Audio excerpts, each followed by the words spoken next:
Hello and welcome to the Arsenal Ramble podcast, hosted to you as ever by myself, Dave, and my co-rambler, Dom. In today's podcast, which is episode 11, we're going to be delving into the important win against Oxford United in the FA Cup. But before we do that, how are you, Dom? How are you, mate? Yeah, I'm really good, mate. Thank you. It feels like we've not actually done a podcast for quite a while, and I think that's because following the Boxing Day match, we were doing a podcast pretty much every couple of days, weren't we? So having a week between games, it seems a bit alien now, but yeah, it feels nice to be back on the mic, so to speak, and yeah, not too bad. How are you? Yeah, I'm all good, thank you. I think this is the first podcast of 2023, if I'm right. So have you got any New Year's resolutions for the year? Yeah, I've actually got two main New Year's resolutions, and the first one, Right. which is pretty generic, really, is the I want to lose a little bit of weight, get myself back in shape, so that I'm looking a bit, well, looking a bit trim for when I finally go on holiday in the summer, late summer. And the second one is to get the Arsenal Ramble to 1K subscribers, and I know you're going to assist me with that, Dave. So that's going to happen. That's a good one. What about yourself? Have you got any New Year's resolutions? I think we've definitely got a mutual one with the Arsenal Ramble podcast, obviously. But yeah, likewise with the fitness one, I guess. I've got a marathon in May. I'm trying to raise money for a charity called Links to Nepal. And obviously May, what's that, like 5 months away? So my training's just started. Trying to do a run maybe 4 to 5 times a week, so it's pretty intense. But yeah, in week 2 now, and it's going pretty well. So happy days. But anyway, less of the non-Arsenal talk. Let's get into the game. So we always start off with the team sheet. Any surprises? I mean, I think the fan base was a little bit split. Half of us were thinking, let's go fairly strong just to guarantee getting through the round, and then others were more on the side of, let's fully rotate. We've got the North London derby at the weekend, so we need players fit. So, are you happy with the team sheet, or? Well, it seems like Arteta took both of the fans' perspectives, and he split it right in half. And he went, "I'm going to go for rotation at the back and middle, and all of my good attackers on the pitch." And yeah, to be fair, I am pretty happy that he fielded the team that he did, just because we've come unstuck in recent years, most notably against Nottingham Forest last season in the same competition, where we rotated too heavily. And although the players that come in are decent players, if they've not been playing together and they've not been playing it all individually, then you're coming in cold and you're playing against a team that, although Oxford's are the lowest the lowest ranked team in the competition, that are still in it, kind of thing, that were still in it, he's playing against a team that play together every week. They know each other's roles inside out, and they'll be playing against 11 men that don't know their job fully because they're not always playing. But so yeah, I'm glad that we kept a bit of consistency, especially in the creative areas. And yeah, as you say, you've got players like El Neni Lakonga, Holding, they can step in and do a job. So yeah, at the start of the game, I was pretty happy with the team sheet. What about you? Yeah, I mean, I would pretty much echo exactly what you said.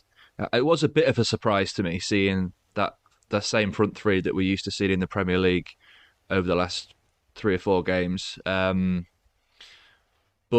having said that, we've got players like Nelson that are injured that probably would have played had he been fit. Marquinhos is one where, he played a few Europa League games and did well early on, but then towards the latter stages of the group, he started to phase out a little bit. And his performances weren't as solid, so I can understand why he maybe didn't have the trust to go with Marquinhos from the starting point of view. Yeah. So, we don't really have many options, do we, at the minute, with Jesus injured as well. Smith Rowe's only just coming back to full fitness and certainly isn't match fit, so it was very unlikely that he was going to start. So he kind of didn't really have much choice, did he? But No, no, I'm pretty happy. no, he didn't really have much choice, and you could argue as well. Going back to saying that they want the players to be fresh for the North London derby. Well, players thrive from playing. So if for example you have players like Martinelli and Saka, and if they don't play from our last game, which was against Newcastle, then you're talking almost 2 weeks until they play again against Spurs. And for a young player that's hungry and they want to play and score goals and create and have good performances, when they're in a good rhythm, they need to play all the time. You don't want them to have a 0-0 draw against Newcastle and then stagnate for almost 2 weeks to then play again in a North London derby where they need to be up to speed. So I'd say that's a good caveat to the whole, they should be fresh for the North London derby. I just had this irrational fear that they're going to get injured, and then we're going to go into the season with no Saka or no Martinelli. And I think we were saying it earlier, weren't we, that if one of those were to get injured, it would be pretty bleak. It would be pretty bleak. Yeah. So every game that we can spare minutes with those guys is a little bit of a breather for me. Yeah, that is true. And any Arsenal fan that I've been talking to as well, quite a lot of them, they've been saying, yeah, let's just completely fully rotate and maybe just sack the FA Cup off because we've got bigger fish to fry, that kind of mindset. And I think that is so close-minded because the FA Cup is a beautiful competition. We've won it the most out of any other team. And who's to say we could, I'm not trying to wish bad luck on us, but we could get to late February and we're not even in the running for the title anymore. And then what have you got? You've got top four and no chance at silverware. It's always good to keep eggs in as many baskets as you can to be able to win trophies, essentially, because that's what being a football club and being a fan's all about. Yeah, exactly. I couldn't agree more. I understand it in the Carabao Cup, in the League Cup, where he rotated a lot more. But even then, he still played some bigger players. I think we went to that game and there was Saliba still playing, weren't they? And players like that. So he even still went fairly strong. But that's quite a known Arteta trait. He doesn't rotate heavily. But I guess that's also down to us having not the biggest squad depth-wise compared to other teams like City. One little stat that I did see, actually, that's quite interesting, is around when Arsenal have beaten Man City in the FA Cup in previous years, they've always gone on to win the FA Cup. So the fact that we've drawn Man City, if we can beat them, we've got a pretty good chance of going all the way, I would say. I mean, that's a nice. I would love for us to beat Man City, partly because I've got a bet for Arsenal to win both the Premier League and the FA Cup as a combined bet, and it's crazy odds, and I'll be a very, very happy person if that actually does happen. But you do tend to think if you manage to get Man City out of the way in a cup competition like the FA Cup, then you have a really strong case to be able to win it, especially if you're a team like Arsenal. So yeah, it might be a blessing to be playing them next. And then, for example, if we do end up losing to them, then we can just push it under the carpet and carry on with the season. Literally, that's it. It's a win-win almost, isn't it? If we win the game, then great, we've got a really good chance of going all the way and whatnot. And if we lose the game, well, better to go out to them now than to get all the way into the final and then potentially lose. It's I'm actually really happy with that draw. Should be a good game, and the only other thing is that we're playing them in the league very close to that game as well, aren't we? So multiple fixtures against City. That's never nice to see. But let's see how we do with that one. So, should we get into the first half of the Oxford game? It was quite a frustrating half. It's probably the best way to describe it. It was really poor, wasn't it? What did you think to the first half? Yeah, I when we ended the first half, all I could think to myself is this is the foundations for a potential upset here, because we'd been frustrated. We really were not creating many chances at all. I think the best chance of the half was maybe like a little flick from Nketiah that was a couple of yards out, which he put over the bar. But yeah, we really weren't creating much at all. We were playing that Unai Emery horseshoe football, going all the way down the sides and back. I didn't want to relive that again. And yeah, it just felt like it was getting a little bit scrappy, and Oxford, they had a game plan and they were sticking to it. And to be fair to them, they caught us on the break a couple of times and had a few crosses and things like that. So it was a pretty underwhelming first half. And I don't like to dig anybody out, but you do tend to feel like a lot of that came from the middle of the park. There wasn't enough creativity in the centre of the park for Arsenal. That being El Neni and Lokonga. I do think both of those players, they're kind of similar in their play style, and that is to be not very progressive, be very safe in the passing, side to side or backwards, which is great for pass completion stats, but not great if you want to try and win a football match. I thought they were kind of underwhelming in the first half. Also thought that Vieira was also pretty underwhelming in the first half as well. I know he had a pretty good second half, but he seemed quite underwhelming first half as well. But what did you think to the first half? Well, yeah, I couldn't agree more. I mean, Vieira had an absolute shocker of the first half. He couldn't get on the ball. Every pass was misplaced. He just looked really weak against the League One opposition. I think Arteta said before the game that he's been training a lot on building up a bit of muscle and strength and things like that. But I certainly didn't see that in this game. Lokonga, I really do hate digging out players because they're young lads at the end of the day and they're trying to learn and develop. And these are the sort of games where they need to really grasp it and take their chance and show what they can do to try and break into this first team. But we're just not seeing it from Lokonga. Vieira has shown it in glimpses and moments. I'll give him that and in this game he does have his moments.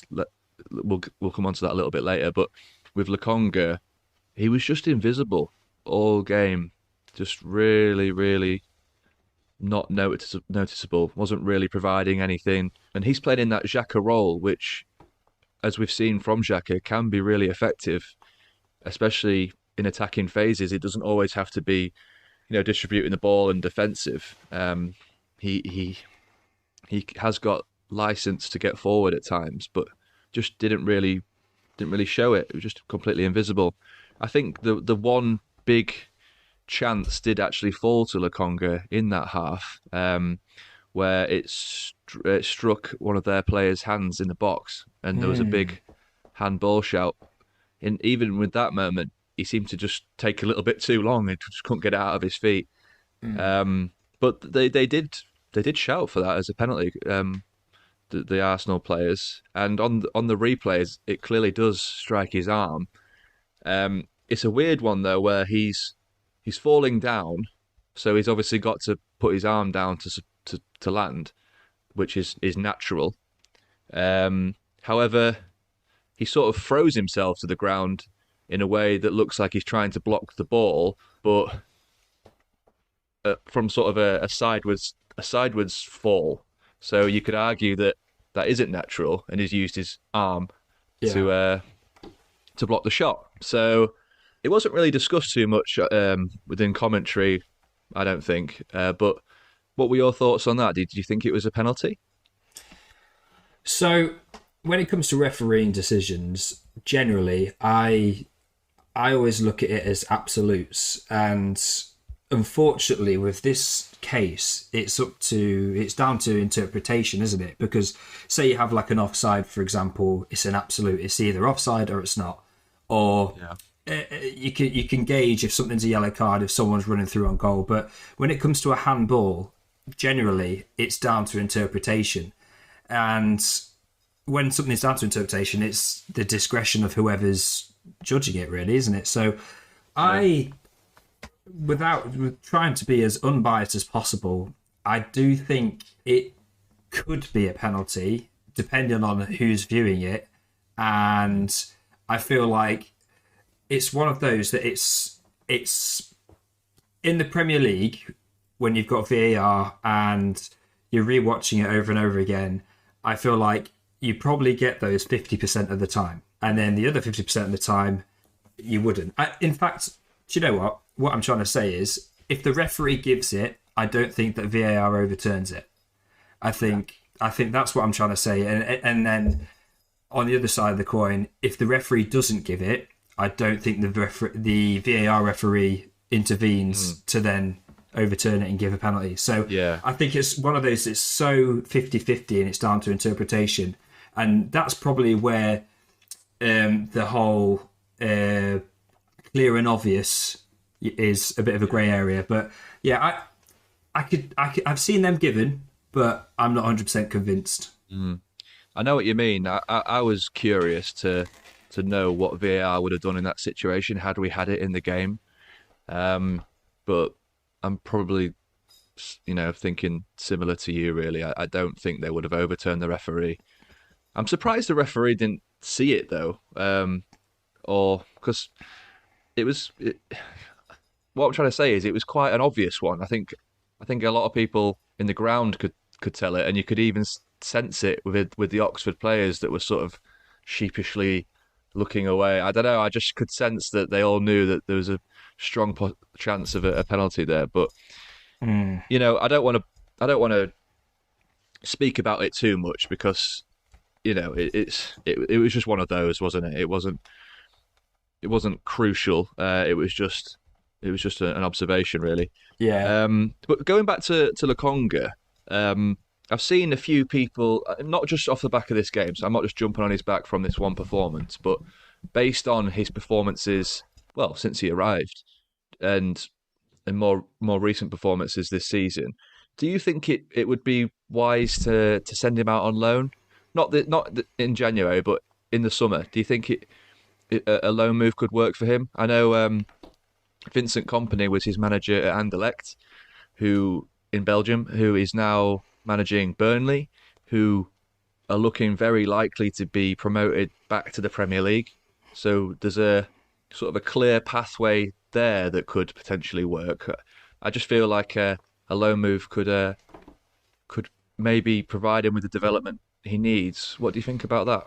Yeah, I would 100% agree with you there. He definitely needs a loan move because he's not getting the game time that a player of his age and potential ceiling has got.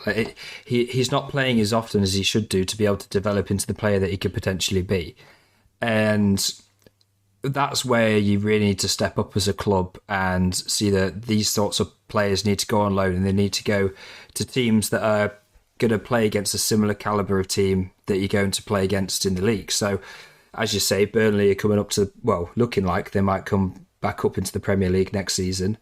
And if he is to play for them next season, then he's going to get a lot of experience of first-team football. And, yeah, as you say, it could be a rhythm thing because being in and out of the side, you're never going to have full confidence in your own ability, are you? If you unless you're El Neni, you know that you can just jump in, do a 7 out of 10 performance, and then dip out again for a few months. But it's not like he's not had chances though. He's had chances in the Europa League and in the cups, and even in the Premier League when we had injuries to Partey, and he's just never really shown any consistency. I can only really think of one good game this season, and I think it was against Villa. That was the only game I can notably remember where he did pretty good, did all right. Yeah. Every other game he's just invisible. I think a lot of it as well is so much of Arsenal's play, the way we build up, the way we counter, the way that our whole engine works goes through the middle in Xhaka and Partey, and they're both absolute elite at their roles. So for Lokonga to come in and try and step into either Xhaka or Partey's shoes, they're big shoes to fill, and it is always going to be difficult for a young player to be able to do that. But yeah, and we always notice there's a massive difference when Partey is not on the pitch. So I don't know if it's harsh because you're comparing such a great player to a young up and coming player, but he really did not offer a lot at all. So maybe it's not too harsh. No, yeah. I mean, they do play different roles. To be fair, I mean, I'm not ask. I wouldn't expect him to fill his shoes completely, especially at this age. But I just want at his age and his stage of development, you'd expect more consistent performances. I think personally, which is obviously why we're both saying a loan move seems like the right thing to do for his development going forward. Yeah. But we'll obviously have to wait and see on that one. Mm. So should we move into the second half where things got slightly better? Yeah. Was it was a bit of a slow start though. Still, to be fair, didn't really get going as much as I thought we would after the halftime break. I thought Arteta would be getting into them like, this is not acceptable against League One opposition. And it was only really once Xhaka and Zinchenko, I think it was, that came on around the 60th minute mark. It was only once they came into the game that we started to play, well, the Arsenal way, the fluid, quick passing. Before that, it was just so stagnant and slow and sloppy. And it was Tierney and who was the other Lokonga. player that went off? Lokonga, yeah, sorry. Yeah. And obviously, those two players really were probably the two weakest. I mean, we've already talked about Lokonga, but Tierney, in my opinion, was not playing the role which Arteta expects. He was lumping it forwards on more than one occasion, which is just the exact opposite of what Arteta wants from his fullbacks. He wants them to invert and play out and pass out the back, but he was just hoofing it forward. And it really baffled me, to be honest, because in other games he started to maybe play that inverted role a bit more, and it just showed me that Zinchenko really is head and shoulders above Tierney at this moment in time, which is something that I didn't think I would say. Tierney was such a fan favourite of mine, but he seems to. I think Zinchenko has clearly cemented himself as number one left back. But yeah, going back to their introduction, once they came into the game, things started to happen for us. And on the 63rd minute, El Neni finally got the breakthrough goal from a really good free kick, good delivery from Vieira. What were your thoughts on that goal? Yeah, I think the goal came at a great time as well because the doubt was starting to creep in after getting through the first half, and from an Oxford perspective, they've got through the first half and the first 10 minutes of the second half, and they're starting to grow belief that if they just get one opportunity, just get one chance, they'll be able to break the duct and put themselves ahead and then just put 10 men behind the ball. But yeah, it came from a free kick that was just outside the box, and Vieira, who we spoke about, who was pretty underwhelming in the first half, actually, yeah, put an absolute peach of a ball in, didn't he? It was just asking for anybody to get on the end of it, and I think El Neni and who was it? Somebody else tried to head it. Tomiyasu, wasn't it? El Neni and Tomiyasu just missed it, and then El Neni slotted it in. But yeah, that came at a perfect time, and then it made Oxford have to then open up and expand a little bit in their play. So from there on, you could see the Arsenal boys were completely confident, and confidence was growing. So yeah, it came at a great time. Yeah, it took the pressure off, didn't it? And just started playing, their way. I think the substitutions obviously helped with that, but it did certainly take the pressure off. And it was a brilliant ball from Vieira. I don't think El Neni even had to jump. It was that good of a ball. He just sort of ran into it. So yeah, but going back to Vieira, even with those two assists, I still don't think he had a great game. As a whole, first half obviously was really bad, but even in the second half, take away the two assists, which I know is quite ironic, but you take away those two assists, he didn't really have much of an impact on our game. No. Um, but we've already mentioned the fact that he's a moment player, and at least he's taking his moments and chances within the game. So Yeah. you can't argue with that. Yeah, well, the thing that I would say about Vieira, though, is the fact that the player that he's come in for is Odegaard. And we're so used to seeing Odegaard being a moment player plus a leader plus someone that's going to press and lead the press and aggressively tackle players three-quarter, like in their final third. So that's what the bar has been set to. And we just don't see that from Vieira. So I think that's why he seems quite underwhelming. Whereas from his side, he's thinking, well, I'm a creative player. I've created 2 chances, which we scored, so I've done my job. So you can see both sides, really. And I think we've just been spoilt so much of Odegaard with how good that guy is that Vieira does look pretty underwhelming. But yeah, if he does have underwhelming games, but, scores or assists, then I'm happier with that than him not producing at all. Exactly. Yeah, it's his first season. At the end of the day, it's going to take time for him to develop into the league, into Arsenal. So yeah, I mean, at least he's coming up with these moments, like you say. So 7 minutes later, we get another goal.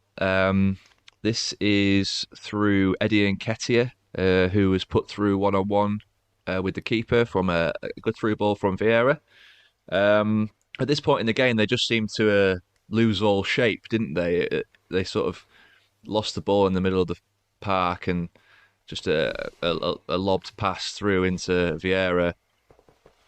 Acres of space, absolutely acres. He had so much time to thread that ball through.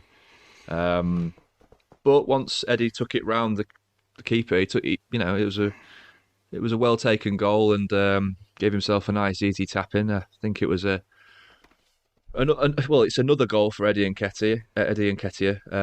I think that's 4 in 3, is it, or 4 in 4 Or, maybe? 4 in 4. yeah. I mean, you can't argue with that, can you? What do you think to the goal?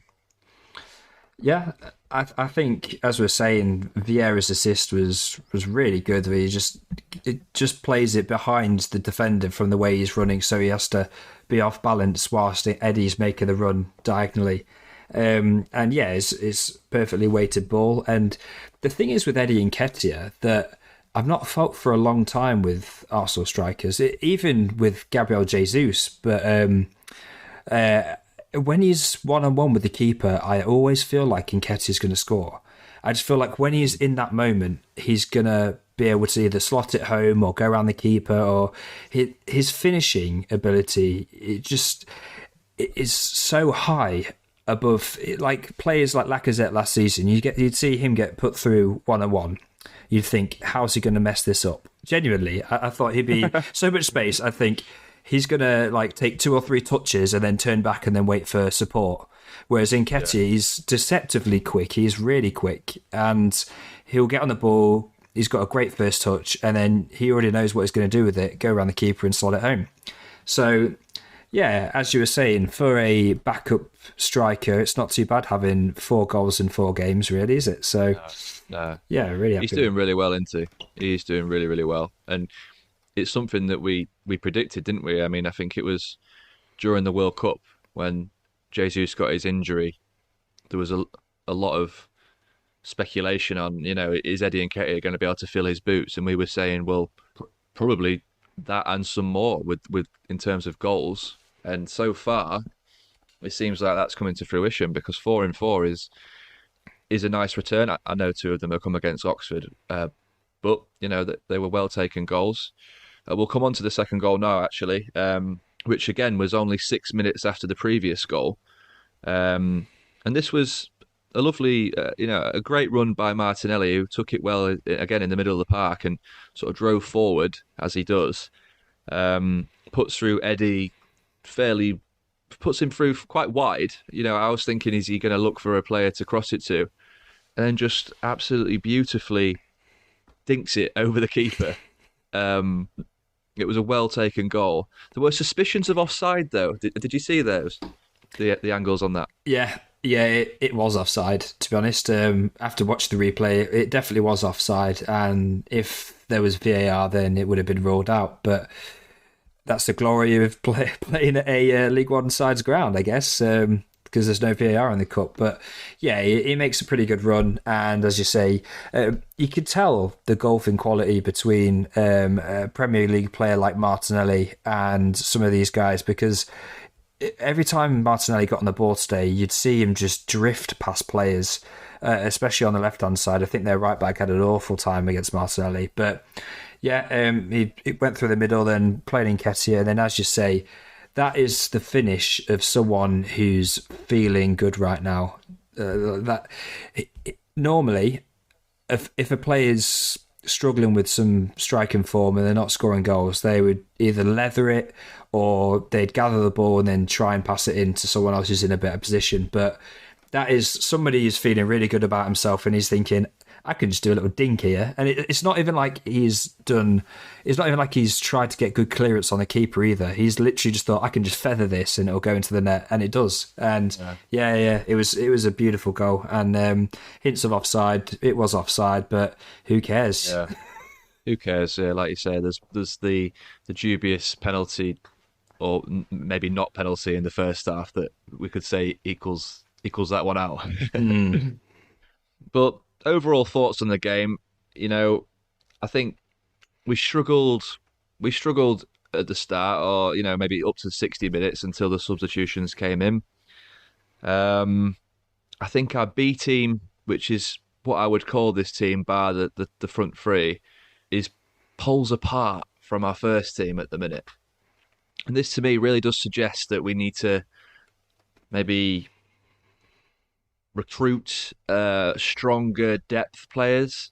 Would you broadly agree with that, or do you think that it's useful to have these really young players to blood in these sort of games? Or Yeah, well, I was really happy to see the return of Emil Smith Rowe for a start. He is a top quality player, and to get him some minutes was really essential because he can fit in that front three. So yeah, that is a real positive note from today. But I do agree, we definitely need to get some reinforcements of top quality for our first team, because like we were saying in the Newcastle and the Brighton game, you get to 60 or 70 minutes in and you're thinking the only player that we've got of any actual quality that's on the bench is Vieira.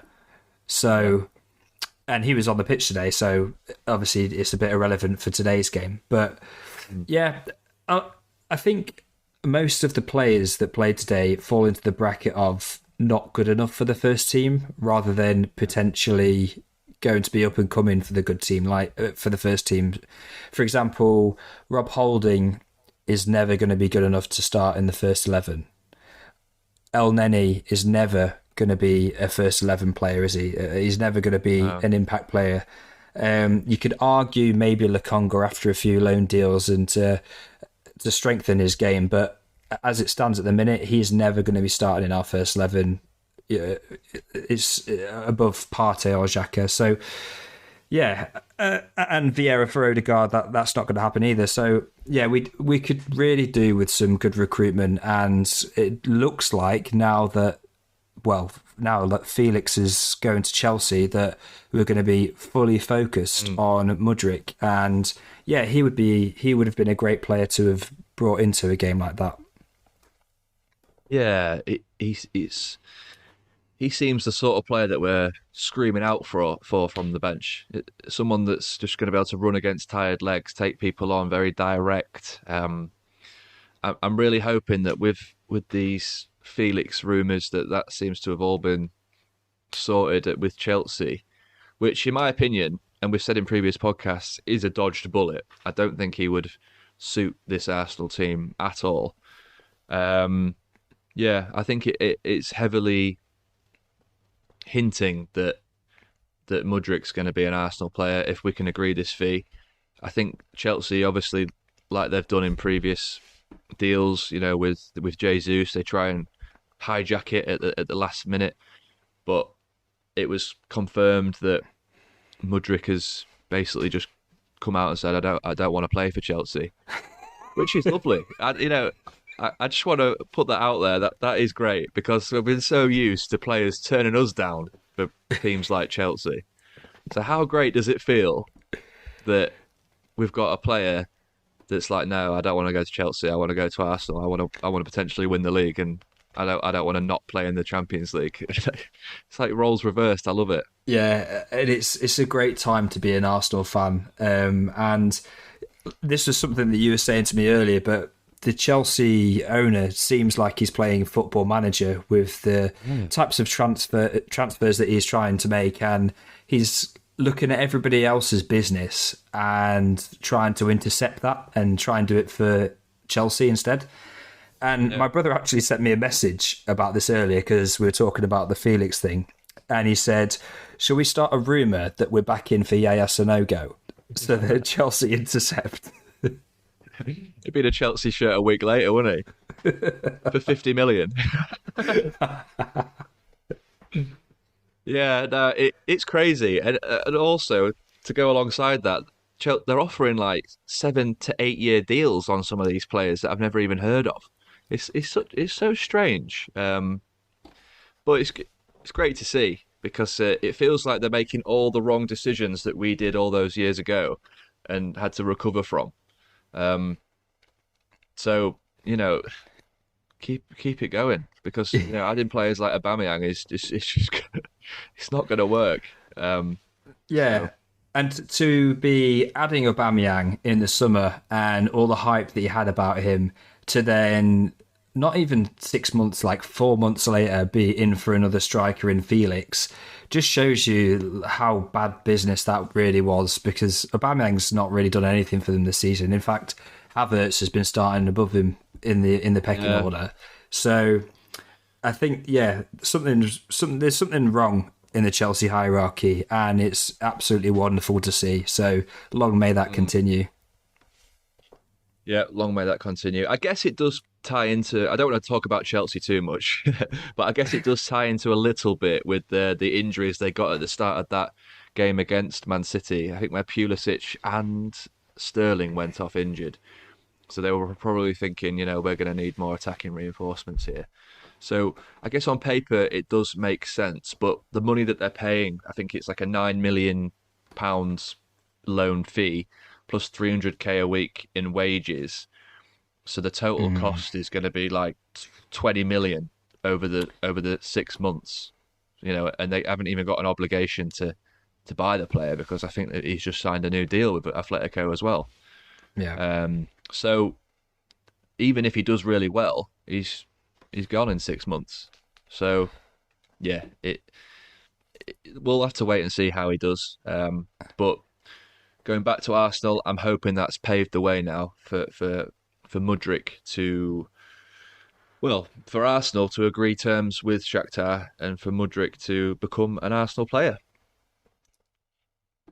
So in the game, we had a bit of an injury to Saka, who went off for Smith Rowe towards the end. I think it was around on the 75th minute. Did that worry you? I don't think it looked too serious to me. I mean, I've seen some quotes from Arteta after the game saying that he was fine, nothing more than just fine. But do you think that's anything serious, anything to worry about? Well, Arteta always keeps his cards close to his chest, so he wouldn't let on if Saka had an ACL injury, let alone if he was fine or not. So I don't think we can take much from that. But yeah, it really did put my heart in my mouth when I saw Saka was down and he was injured. But at the same time, it didn't look like too much of a bad injury, did it? It looked like he was knackered. Just wanted an early ice bath, to be fair. But yeah, it always worries me if either of those two, Martinelli or Saka, go down injured for an extended period of time on the floor because it's one of the only areas in the team where we don't have a ready like for like replacement.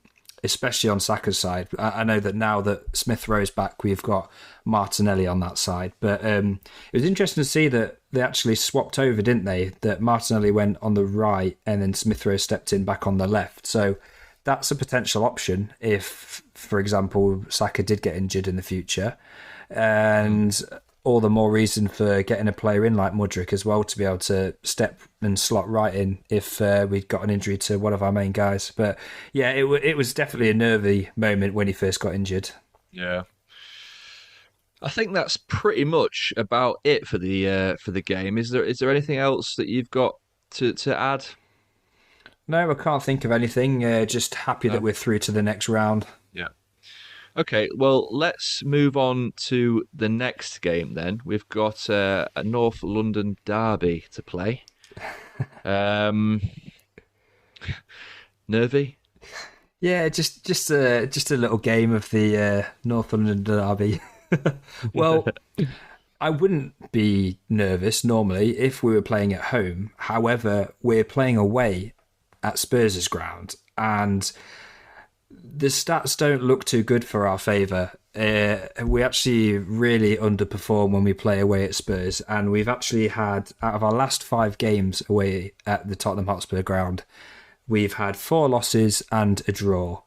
So we've, yeah, exactly. So we've really not shined too well when we've played away there, and it's going to be a hostile environment. The fans are going to be on our back from the minute we start playing, and you know that every single challenge they're going to shout for, and it's going to influence some of the decisions, I think. But yeah, I feel like if we go there and we play our game, then we could get a result, especially this season, especially with how well we've been playing. But yeah, are you feeling nervous or? I'm always nervous for the derby, no matter how or my thoughts on whether we're going to win it or not. It's just one of those games where you just can't help but be nervous. I think this is one of the best performing Arsenal teams I've seen ever in my lifetime. So confidence should be high, and to be fair, it is high. I think if there's ever a chance to do the Premier League double over Tottenham, it's now. They're not playing great. I know they won their last game. I think it was against Palace, I think, away at Selhurst Park. I think that's right. Which obviously is a good win because Arsenal ourselves have struggled away at Selhurst Park many a time, and they didn't just win; they won convincingly. So I guess they've not played well, but come into form at the right time. Harry Kane also has come into form at the right time, Typical. so he's guaranteed to get a penalty at some point in the game. Um, But no, I think I'm becoming more confident. I just hope we can do it. Just to get the 6 points over them would be brilliant. Yeah, I completely agree. It's always the biggest fixture on our fixture list, isn't it? Playing a North London derby, and it's probably the hardest fixture apart from maybe away to Man City. You'd say with all the emotion and things that are in it as well. But yeah, I do feel like, and I don't want to sound negative, but I do feel like a draw away from home would be a massively decent result to get against Spurs. In fact, going into the game, I actually would be happy to get a draw away from home to Spurs. But I don't want the players to think that, because I hate it when we go into a game negatively and you're almost on the back foot from the start. So yeah, I hope the boys come out. I hope they come out the blocks and put Spurs under pressure straight away and make them realise that we're here and we're here to play and to dominate them. But that being said, Spurs typically are a counter-attacking team, aren't they? Almost they like teams to come onto them and then they can break with players like Son and Kane. So you don't know if that's going to play into their hands, do you? No, I do think that we will still play the way we play. I don't think the fact that we're away is going to change things, and I don't think it will change things with the fact that they are a counter-attacking team. We proved that in the home fixture earlier in the season that we can score more goals than them. At the end of the day, That's all you have to do to win a game of football. And when you're attacking, you've got the ball, they've not got the ball. And I think it would be unwise to sit back a little deeper and sort of just change the way we play. So yeah, I think we'll come out the traps quick, and I do actually think we'll sneak an early goal because we do that a lot against Tottenham. The Mm. only frustrating thing is history hasn't always given the 3 points to the team that has gone ahead. There's often comebacks in the North London derby, Yeah. very often. So it doesn't necessarily mean that the game's going to go our way if we get that early goal. No. But an early goal's better than not getting an early goal. Yeah, I think we've defrosted Emil Smith Rowe just in time for this game because he seems to always play well and score against Spurs, doesn't he? So, would you be starting him in this game just from his previous records, or would you go for the team that we've been playing all season? Yeah, I think it's a little too soon for Smith Rowe to be starting games just yet. I think he got 15 minutes against Oxford in this game. Um, didn't look very sharp, which is to be expected. Hmm. So I still think he's got maybe another 3 4 weeks before he's starting games. What? Or playing full 90 minutes. Put it that way. Yeah. What if Saka was injured though for this game? Would you be putting Smith Rowe in the team, or would you maybe put Vieira in and have a rejig? Yes. It worries me to think about that because it really it really doesn't leave us with many options, does it? Um, Vieira's played there before, but I really did not like him on the right. I don't think that worked very well at all. I think that if there's any other position Vieira can play to a degree, it's in that Xhaka role. Um, I guess we wouldn't really have much choice, would we? To be honest, he'd have to play. There's no other obvious name, Marquinhos, but like we said earlier, he's just not ready, in my opinion. Um, yeah. So, score predictions before we finish up. Well, as it's a North London derby, I'm always a bit tempted to go for a 5-2 win. But however, I don't think that's going to happen. I think it's going to be a cagey affair. Neither team's going to want to lose. I think it'll be a low scoring game, so I'm going to go for a 1-0 to the Arsenal. What about you? 1-0 to the Arsenal. Um, I think a 2-1. I think a Harry Kane goal, penalty, or some sort of set Sporty. piece, or some scandalous refereeing decision is bound to give them a goal at some point in the game. Um, maybe a counter-attacking goal, or that just catches us off guard, or something like that. But I do think, similarly to Smith Rowe, Saka also loves this game. He's always performs well. Um, so I think he'll potentially get on the score sheet, and maybe Eddie Nketiah as well. So yeah, I'm going to go over 2-1. Okay, yeah, 2-1. So we've both gone for fairly low scoring games then, and we've both gone Oh yeah, for a win for the Arsenal. So that's going to be a pretty good return from our first four Premier League games back after the World Cup, because that would be 3 wins and a draw. So that would set us on 10 points out of 12. Now, yeah, that is really starting to look like title winning form, isn't it? yeah. If we can maintain that form till May, then the Premier League is ours. I would say. Have you got anything else to add before we close out? Not really. Only that I'm hoping that Man City lose this weekend. I think is it a Manchester derby as well? I think they're playing against Man United, aren't they? I think they are. Yeah, I think Yeah, that's so right. a double derby weekend. So that'll be a great way to annoy the missus by plonking myself in front of the sofa for the whole day and watching both games. Yeah, it's going to be a good one. Okay, so we scored 3 away from home against a solid League One team. A brilliant way to start the year of 2023. We go on to the next round of the FA Cup against Man City. And we hope to see all you guys again for the next game, which is, of course, a North London derby. Thank you for listening, guys. Take care. Bye bye.